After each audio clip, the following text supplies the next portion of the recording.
سورہ اعراف کی آیت نمبر 163 ہے۔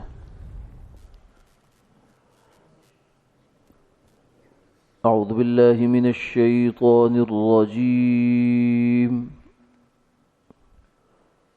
بسم اللہ الرحمن الرحیم۔ واسألهم عن القرية التي كانت حاضرة البحر إذ يعدون في السبت إذ تأتيهم حيتانهم يوم سبتهم شرعا ويوم لا يسبتون لا تأتيهم كذلك نبلوهم بما كانوا يفسقون وإذ قالت أمة منهم لم تعظون قوما الله مهلكهم أو معذبهم عذابا شديدا قالوا معذرة إلى ربكم ولعلهم يتقون فلما نسوا ما ذكروا به أنجينا الذين ينهون عن السوء وأخذنا الذين ظلموا بعذاب بئيس بما كانوا يفسقون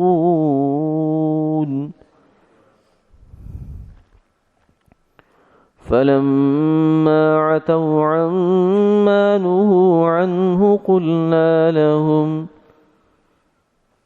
قلنا لهم كونوا قردة خاسئين صدق اللہ العظیم۔ اور پوچھیے آپ ان سے حال اس بستی کا کہ جو دریا کے کنارے تھی، جب وہ ہفتہ کے حکم میں حد سے بڑھنے لگے، جب آنے لگیں ان کے پاس مچھلیاں ہفتہ کے دن پانی کے اوپر، اور جس دن ہفتہ نہ ہو تو نہ آتی تھی، اسی طرح ہم نے ان کو آزمایا اس وجہ سے کہ وہ نافرمان تھے۔ اور جب ایک جماعت نے ان میں سے یہ کہا کہ تم اس قوم کو کیوں نصیحت کرتے ہو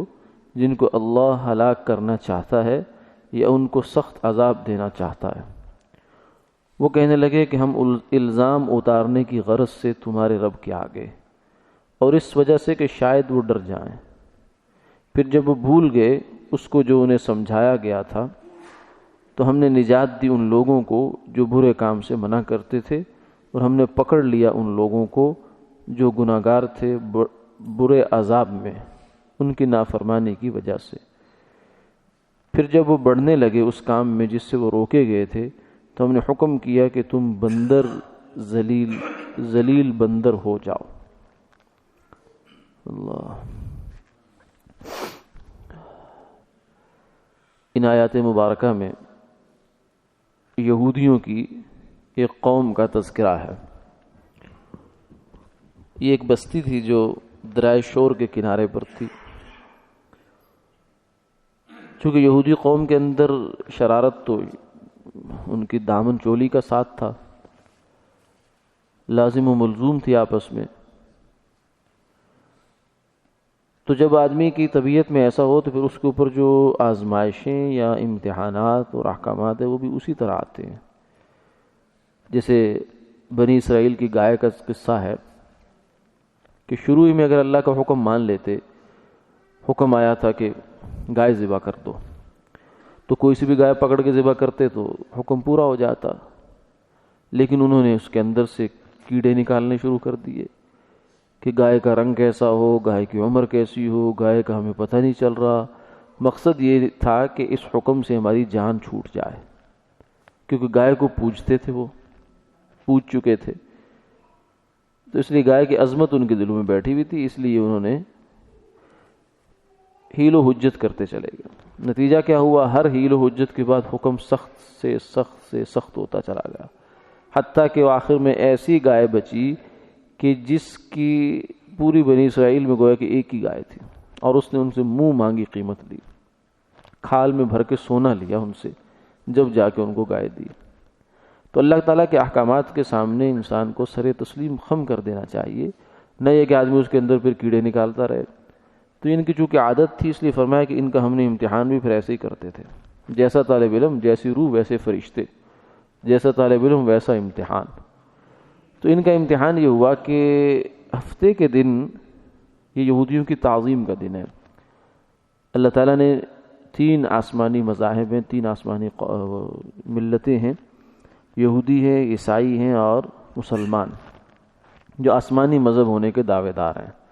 اور ابراہیم علیہ السلام کی طرف سب اپنی نسبت کرتے ہیں. تو ان تینوں کے اندر ایک مشترکہ تصور موجود ہے ہفتے کے ایک دن کی تعظیم کا، کہ اس دن میں یہ خاص کرتے ہیں عبادت کے لیے. اور بعض روایات میں یہ بھی آتا ہے کہ اللہ تعالیٰ نے ان کو انتخاب دیا کہ کون سا دن اختیار کرنا ہے. تو اس میں سے یہودیوں نے، عیسائیوں نے اتوار کا دن منتخب کر لیا، یہودیوں نے ہفتے کا دن منتخب کر لیا، اور مسلمانوں کے لیے اللہ تعالیٰ نے خود سے جمعے کا دن انتخاب فرما دیا. تو یہ جمعے کی تعظیم یا جمعے والے دن کو عبادت کے لیے زیادہ سے زیادہ فارغ کرنا، یہ ایک مذہبی تقاضا ہے، قومی بھی ہے، ہمارا شعار بھی ہے. جمعہ اللہ تعالیٰ کے جو ہے بڑے دنوں میں سے ایک دن ہے، سید ایام الاسبوع ہے،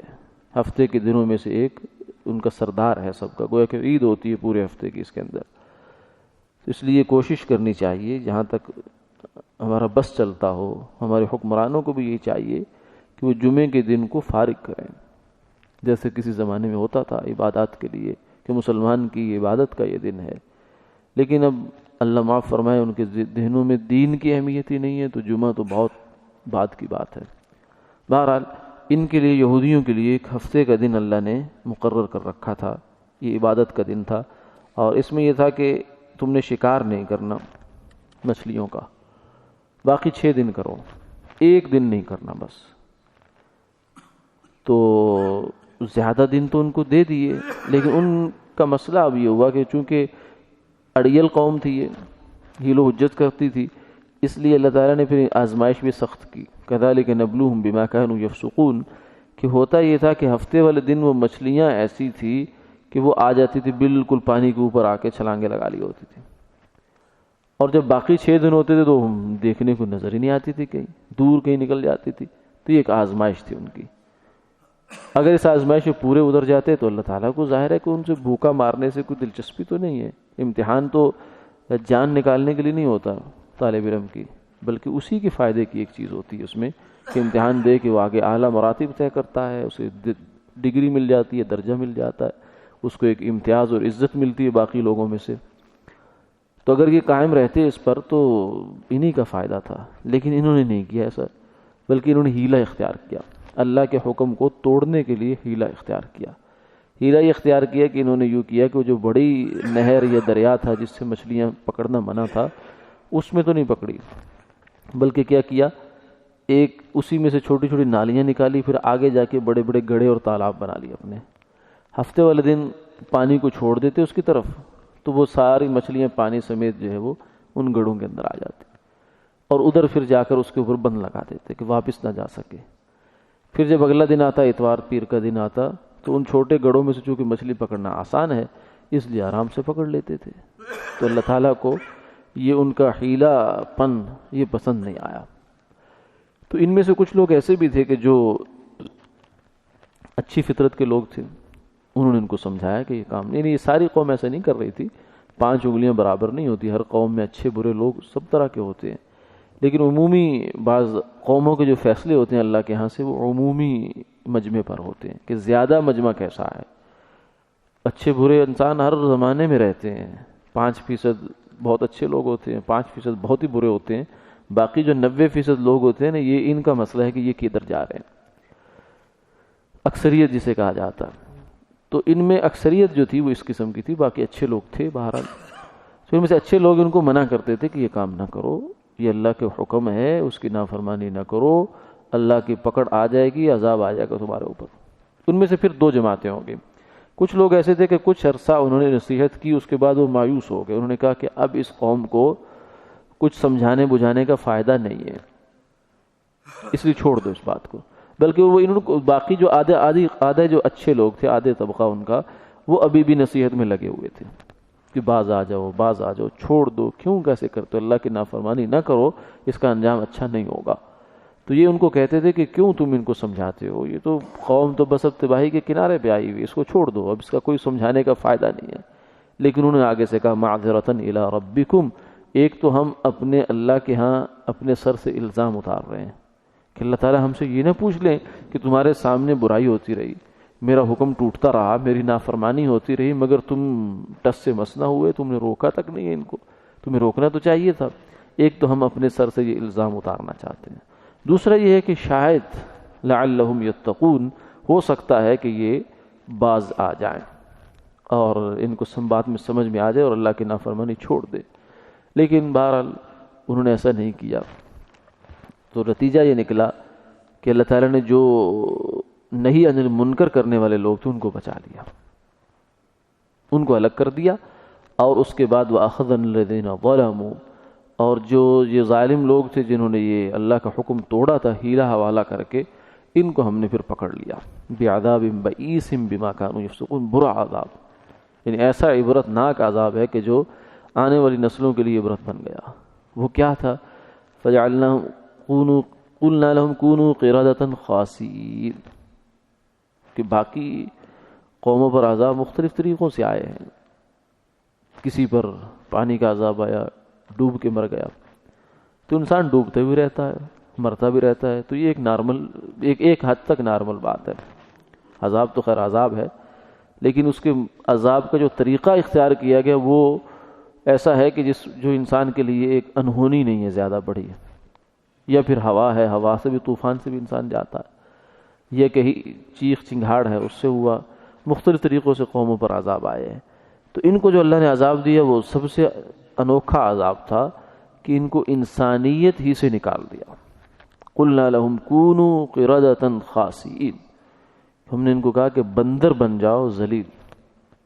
تو یہ پھر ایسا ہوا کہ قوم جو ہے یہ بعض روایات میں ایسا آتا ہے کہ آدھی قوم جو ہے، جتنے بھی یہ نافرمان لوگ تھے، وہ سب ان کی شکلیں جو ہے بندروں کی بن گئی۔ پھر یہ آگے چلے نہیں ہیں، کچھ لوگوں کا خیال یہ ہوتا ہے عام طور سے کہ شاید یہ جو بندر اس وقت دنیا میں پائے جاتے ہیں یہ بنی اسرائیل کے بقایا، نہیں، ایسا نہیں ہے، بلکہ یہ وہ جو عذاب یافتہ قوم ہے وہ زیادہ دیر زندہ نہیں، 2-3 دن زیادہ سے زیادہ وہ ایسے رہے، اس کے بعد اللہ تعالیٰ نے ان کو موت دے دی، فنا ہو گئے، ختم ہو گئے، ان کا نام و نشان مٹ گیا۔ لیکن بس یہ ایک عبرت کا نمونہ اللہ نے ان کو بنا دیا، یعنی وہ کل تک دیکھیں نا، ایک بہت عجیب ایک بات ہوتی ہے کہ کل تک جو انسان آپ کے ساتھ اٹھتا رہا، بیٹھتا رہا، کھاتا رہا، پیتا رہا، سب کچھ تھا، اور ایک مر جائے، مر جانا بھی بڑا ایک المیہ ہوتا ہے کہ انسان دنیا سے نکل گیا، اب ہمارا اس کے ساتھ کوئی رابطہ ہو نہیں سکتا، اس جہان سے نکل گیا، وہ اب کبھی ملاقات نہیں ہوگی۔ اور ایک ہے کہ وہ زندہ ہے اور اس کا جو شعور ہے وہ بھی اپنے اندر موجود ہے، لیکن وہ چلا کہاں گیا، دوسری مخلوق میں تبدیل ہو گیا، بندر بن گیا ہے اس کے سامنے۔ تو یہ بڑی عجیب صورتحال تھی جس سے یہ لوگ دوچار ہوئے، تو یہ ایک عذاب تھا جو اللہ تعالیٰ نے ان پر نازل کیا تھا۔ ہندو قوم جو ہے اس کا ایک عقیدہ ہے، یہاں سے سمجھنا چاہیے کہ یہ عقیدہ بہت ہی غلط عقیدہ ہے، یہ تو عذاب کا عقیدہ ہے گویا کہ۔ وہ یہ کہتے ہیں کہ روح جو ہوتی ہے نا ایک انسان کی، ایک جنم، اس کے کئی جنم ہوتے ہیں، ایک جنم میں اگر وہ برا کام کرتی ہے تو اگلے جنم میں اس کو کتا بنا دیا جاتا ہے، خنزیر بنا دیا جاتا ہے، یا کوئی اور بنا دیا جاتا ہے۔ اگر اچھا کام کرتی ہے تو پھر اس کو کوئی اچھی شکل دے دی جاتی ہے۔ تو یہ بھی گویا کہ اسی قسم کی ایک بات کرتے ہیں، لیکن یہ صحیح بات نہیں ہے، اس لیے کہ جو اس وقت دنیا میں جتنے بھی جانور ہیں یا مخلوقات اللہ تعالیٰ کی، وہ سب اللہ تعالیٰ کی پیدا کرتا ہے براہ راست، ان کے ارواح جو ان کے لیے مناسب تھی وہ اللہ نے پیدا کی ہے، اور یہ سب اللہ کی تسبیح کرتی ہے سوائے انسان اور جن کے۔ یہ 2 چیزیں ایسی ہیں کہ جن کو اللہ تعالیٰ نے آٹومیٹک سسٹم کے تحت اپنی تسبیح پر نہیں لگایا. باقی کائنات کی ہر چیز اللہ کے سامنے تسبیح کرتی ہے، وہ مکلف انسان کی طرح سے نہیں ہے. وَإِن مِّن شَيْءٍ إِلَّا يُسَبِّحُ بِحَمْدِهِ وَلَكِن لَّا تَفْقَهُونَ تَسْبِيحَهُمْ، کہ فرمایا کہ ہر چیز اللہ کی تسبیح کرتی ہے لیکن تم ان کی تسبیح کو سمجھ نہیں سکتے ہو. تو اس لیے جتنی بھی چیزیں، حتیٰ کہ خنزیر بھی اگر ہے وہ ہمارے لیے حرام ہے، بہت گندا جانور ہے، مگر یہ کہ وہ اللہ تعالیٰ کی بہرحال مخلوق ہے، وہ اسے اللہ تعالیٰ نے ایک مقصد کے لیے پیدا کیا ہے. تو یہ نہیں ہے کہ وہ کوئی عذاب کی صورتیں ہیں جو پھر رہی ہیں، یا ایسا ویسا کچھ نہیں ہے. وآخر دعوانا الحمد للہ رب العالمین.